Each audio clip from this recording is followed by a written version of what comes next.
আজ আপনাদের সামনে যে বিষয়টি তুলে ধরব সেটি হচ্ছে বাংলাদেশ ইন্ডেন্টিং অ্যাসোসিয়েশন এর মেম্বারশিপ এবং ইন্ডেন্টিং ইআরসির বিষয়ে আপনাদের সামনে তুলে ধরার চেষ্টা করব। তো বাংলাদেশ ইন্ডেন্টিং এজেন্ট অ্যাসোসিয়েশনের মেম্বারশিপ নিতে গেলে জেনারেলি যে বিষয়টি আপনাদের প্রয়োজন হবে, যারা সম্মানিত উদ্যোক্তা এবং ব্যবসায়ীবৃন্দ আছেন তারা বিজনেস করতে চাচ্ছেন, ইন্ডেন্টিং বিজনেসের জন্য আপনাকে যেটি করতে হবে বাংলাদেশ ইন্ডেন্টিং অ্যাসোসিয়েশনের মেম্বারশিপ নিতে হবে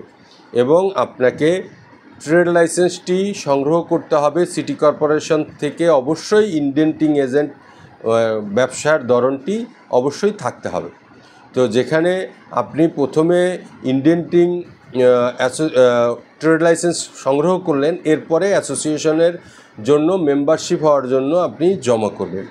জমা করতে গেলে আপনাকে প্রথমে যেটি করতে হবে, আপনার যদি ট্রেড লাইসেন্স শুধু এক মালিকানা বিজনেস হয়ে থাকে সেক্ষেত্রে আপনি এক মালিকানা বিজনেসের জন্য ট্রেড লাইসেন্সটি করবেন এবং হালনাগাদ টিআইএন সার্টিফিকেট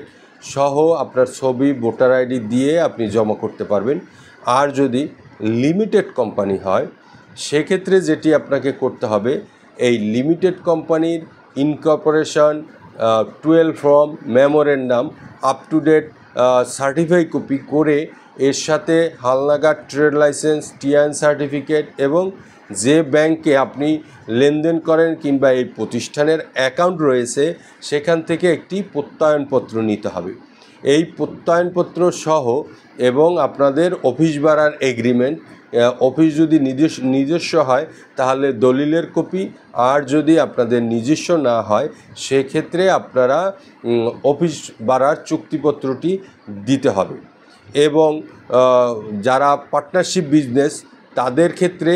আপনাদের যেটি করতে হবে সেটি হচ্ছে পার্টনারশিপ এগ্রিমেন্ট দিতে হবে এবং পার্টনারশিপ সার্টিফিকেট দিতে হবে এবং যে কয়জন পার্টনার তাদের এনআইডি এবং টিআইএনের কপি দিতে হবে। আবার দেখা গেল যে যারা আপনারা লিমিটেড কোম্পানির ডিরেক্টর, শেয়ার হোল্ডার, তাহলে যারা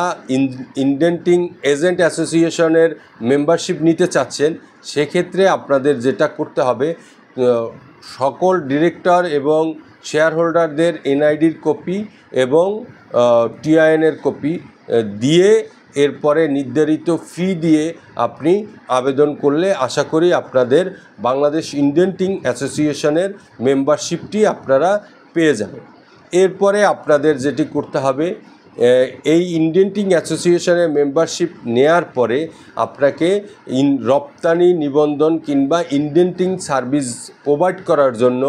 রপ্তানি ইন্ডেন্টিং ইআরসির জন্য জমা করতে হবে।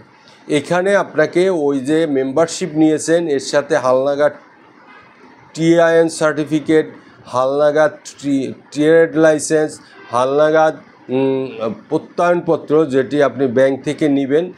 ব্যাংক পরিবর্তনের অনাপত্তিপত্র যদি এক ব্যাংক থেকে অন্য ব্যাংকে আপনারা ট্রান্সফার করেন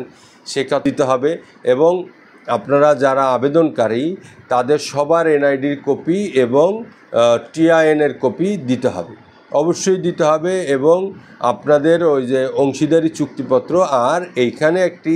ইআরসির ক্ষেত্রে যেটি ভাইটাল গুরুত্বপূর্ণ বিষয় সেটি হচ্ছে আপনারা যাদের সাথে চুক্তিবদ্ধ কিংবা যাদের বাংলাদেশ থেকে মাল পাঠাবেন এই চুক্তিপত্রটা অথেন্টিক চুক্তিপত্র হবে এবং এটা আইআরসি অফিস যেটা আপনাকে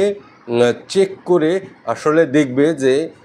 সঠিক কিনা। তাহলে চেক করার পরে আপনি সব পেপার জমা করলে লিমিটেড কোম্পানির ক্ষেত্রে যেটি বাড়তি দিতে হবে সব ডাইরেক্টরদের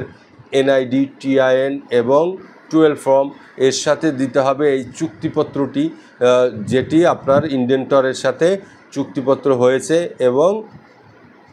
ইউজার আইডি পাসওয়ার্ড খুলে নির্ধারিত ফি দিয়ে আপনারা ইনশাআল্লাহ পেয়ে যাবেন ইন্ডেন্টিং রপ্তানি নিবন্ধন সনদটি।